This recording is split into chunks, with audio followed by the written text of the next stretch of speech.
Bonjour à toutes et à tous et bienvenue dans la classe 2. Avec Dans la classe 2, vous allez avoir la chance d'assister à une discussion entre des enfants de votre âge et un personnage historique. Marie Curie, Napoléon ou encore Néfertiti. Écoutez ces figures de l'histoire vous raconter les événements marquants de leur vie et surtout répondre aux questions de leur jeune public. Prêts ? Alors, en avant pour découvrir Dans la classe de... Néfertiti! Allez les enfants, tous en récré.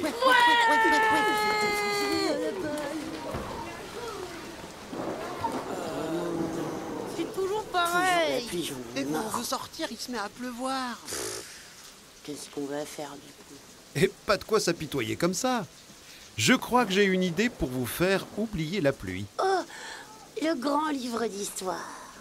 Exactement, Jade. Et aujourd'hui, pour amener un peu de soleil dans notre classe, nous allons rencontrer Néfertiti, grande reine d'Égypte. Oh, trop bien, trop bien. C'est parti! Wow, elle est belle. Et t'as eu son chapeau bleu? Ça lui va trop bien. Bonjour, jeunes gens. Pouvez-vous me dire ce que je fais ici? C'est notre instituteur, Monsieur Freeze. Il vous a fait sortir du grand livre d'histoire parce qu'il pleuvait. Oui, enfin, pas seulement parce qu'il pleuvait, mais aussi pour que vous puissiez leur parler de votre vie incroyable à l'époque des pharaons. Je vois. Eh bien, écoutez, maintenant que je suis ici, ce sera avec plaisir. Les pharaons, c'était il y a super longtemps, non? Oui, j'imagine que par rapport à votre époque, ça date un petit peu en effet. Moi, par exemple, j'ai vécu il y a plus de 3300 ans, vers 1370, avant celui que vous appelez Jésus-Christ. Mais comment dans les livres d'histoire, on peut apprendre autant de choses sur vous alors que vous êtes si vieille? Alors, non, on ne dit pas vieille, Malik, on dit âgée. Mais tu as raison, l'époque de Néfertiti remonte à tellement loin que les archéologues et les historiens émettent des suppositions sur sa vie. C'est-à-dire qu'ils ont une idée assez précise de ce qu'elle a fait, mais qu'il reste des choses dont ils ne sont pas certains. Un peu comme vous, les enfants, qui n'avez pas de souvenir de lorsque vous étiez bébé. Pour ma part, je suis à peu près sûre que j'ai grandi dans la ville d'Akhmim, en Haute-Égypte, et que mon père était un chef de cavalerie et un scribe reconnu. C'est bien ça, scribe? Moi je sais même pas ce que c'est alors. Les scribes, ce sont des écrivains, des hommes de lettres. Donc oui, c'est une place plutôt bonne dans la société égyptienne. Mais normalement, pour devenir reine, il faut appartenir à la famille royale. Et vous, avec votre papa scribe, c'était pas le cas, non? Non, c'est vrai, tu as raison. Mais le jour où le jeune Aménophis IV, fils du pharaon Amenhotep III, m'a demandé de l'épouser, ma vie a changé du tout au tout. Car vers moins 1349, quand mon mari succède à son père, nous montons tous les deux sur le trône et je deviens la reine de mon pays. Waouh. Et Aménophis, il vous a demandé en mariage parce que vous étiez la plus belle? Vous allez me faire rougir, mon garçon. Mais oui, ça a peut-être aidé. Mon nom, Néfertiti, signifie « la belle est venue ». Durant mon règne, de nombreux artistes me suppliaient de les laisser me représenter. Comme ce sculpteur, Toutmosis, qui a taillé mon buste dans un bloc de calcaire. Ça a donné une œuvre magnifique. Et je ne dis pas ça parce qu'il s'agit de moi. À ce propos, un égyptologue allemand l'a retrouvée, et cette sculpture exposée à Berlin est devenue le symbole de la beauté féminine. Ah, quel honneur! Zoé, tu pourrais faire une sculpture de moi en pâte à modeler, s'il te plaît? Avec une peau de banane, hein. C'est tiré. Dans un livre, j'ai lu que les Égyptiens y croyaient en plein de dieux. Des dieux avec des corps d'hommes et des têtes d'animaux. C'est vrai, ça? Oui, tout à fait. Par exemple, il y a Anubis, le dieu à la tête de chacal, Ra, avec sa tête de faucon, et même Hécate, celui à la tête de grenouille. Ouah, trop marrant. Est-ce qu'il y en a un avec une tête de cochon d'Inde? Non, pas à ma connaissance. Et avec une tête d'escargot? Non plus, mais nous avons Taouré, le dieu à la tête d'hippopotame. Trop génial! Oui, c'est vrai. Mais vers 1350 avant Jésus-Christ, avec mon mari, nous décidons de ne plus croire qu'en une seule divinité. Aton, le dieu soleil. Ah bon? Non, Aton, avec un T. Non, je voulais dire, ah bon? Pourquoi vous croyez plus qu'en un seul Dieu? Ah, à vrai dire, ça remonte à si loin que je ne sais plus très bien. Nous voulions marquer l'histoire, faire bouger les choses. Alors, mon époux décide de supprimer progressivement les lieux de culte des autres dieux pour imposer des temples ouverts dans lesquels les rayons d'Aton peuvent nous toucher. Et vous êtes d'accord avec ça? Oui, complètement. Je partage sa foi en Aton et je vais même l'aider à répandre notre culte à travers tout le pays. Et Aton, il a la tête de quel animal? Un poisson? Non. Aton n'est représenté que sous la forme d'un soleil. Ce qui embêtait beaucoup les sculpteurs de l'époque. C'est vrai que ça doit être dur de faire un soleil bien rond, surtout dans de la pierre. Oh, ce n'était pas ça le problème, non. Ce qui les dérangeait, c'est qu'ils en avaient marre de dessiner toujours la même chose sur les murs du palais. Avant, il y avait la tête de tous nos anciens dieux. Mais maintenant, après avoir fait des centaines de représentations d'Aton, ils commençaient à se lasser. Alors, ils se sont mis à me dépeindre moi et ma famille.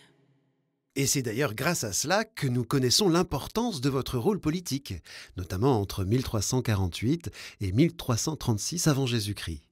C'est vrai. À cette période de ma vie, j'avais les mêmes pouvoirs que le pharaon, ce qui était fort inhabituel pour une épouse. L'une de ces gravures me montre même debout sur un char, en train de combattre des ennemis. Waouh! Intelligente et courageuse, comme ma maman. Mais si c'est vous qui faites tout, il doit se tourner les pouces un peu, votre mari, non? Oh, non. Il est bien trop occupé à célébrer Aton. Vers moins 1347, pour prouver sa fidélité à son dieu, Aménophis IV se rebaptise même Akhenaton, ce qui signifie « celui qui est agréable à Aton ». Et puis, ensemble, nous décidons de bâtir une ville nouvelle en l'honneur du grand dieu solaire. On l'appelle Akhetaton, et elle deviendra la capitale du royaume. Tous les matins, avec mon époux, nous traversons cette cité sur un char pour reproduire la course du soleil. Ah ouais, vous l'aimez vraiment beaucoup, votre dieu. Et les autres Égyptiens, ils y croient aussi fort que vous? Ça aurait pu être le cas. Malheureusement, mon mari a voulu faire les choses trop vite et n'a pas ménagé notre peuple comme moi je souhaitais le faire. Il a fait détruire les temples des autres divinités et a remplacé leur nom par celui d'Aton. Forcément, ça n'a pas plu aux prêtres des anciens dieux. Et vers 1343 avant votre ère, des révoltes ont éclaté un peu partout. Et puis, le fait qu'on ait eu 6 filles avec mon époux n'arrange rien. Pourquoi? C'est super d'avoir 6 filles. Moi, j'aimerais mieux ça que mes 2 bêtas de grands frères. Hein. Bon, en vrai, je les aime bien quand même. Évidemment, je suis très heureuse avec mes enfants. Mais cela ne laisse aucun héritier pour succéder à mon pharaon de mari. Mais...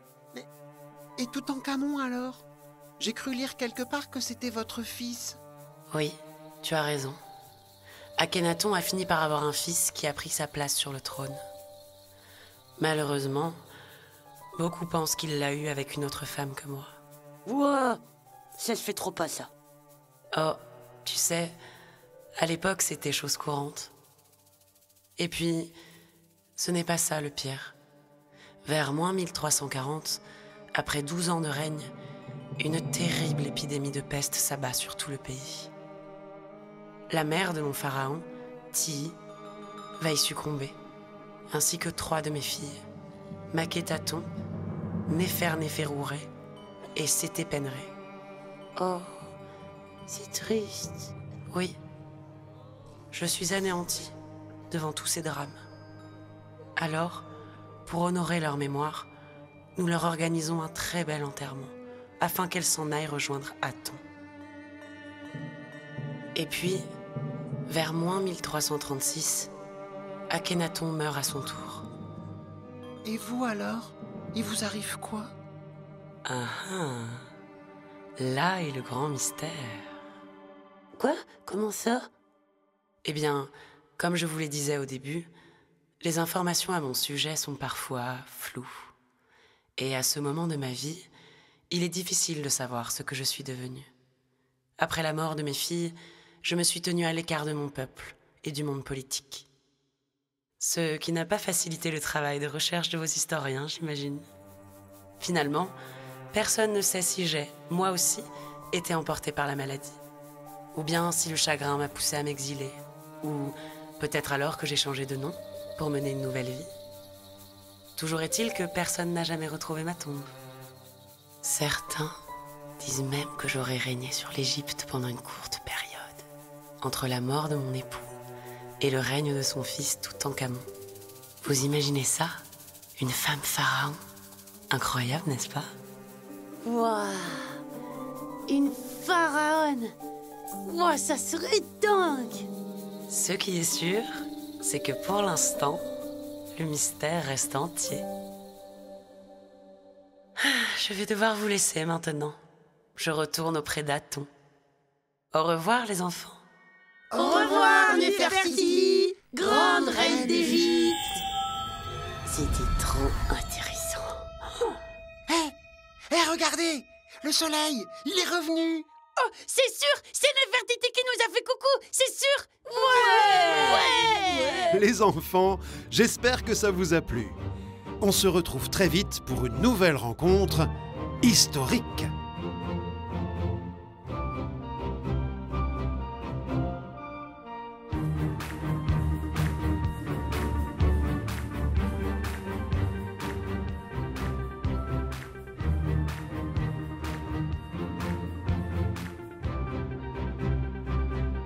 Cet épisode a été écrit par Thomas Le Petit-Corps, interprété par Vincent Paillet et Clara Ziegler, mise en musique par Léopold Roy et Fanny Dupuis. À bientôt pour un nouvel épisode de Dans la classe 2.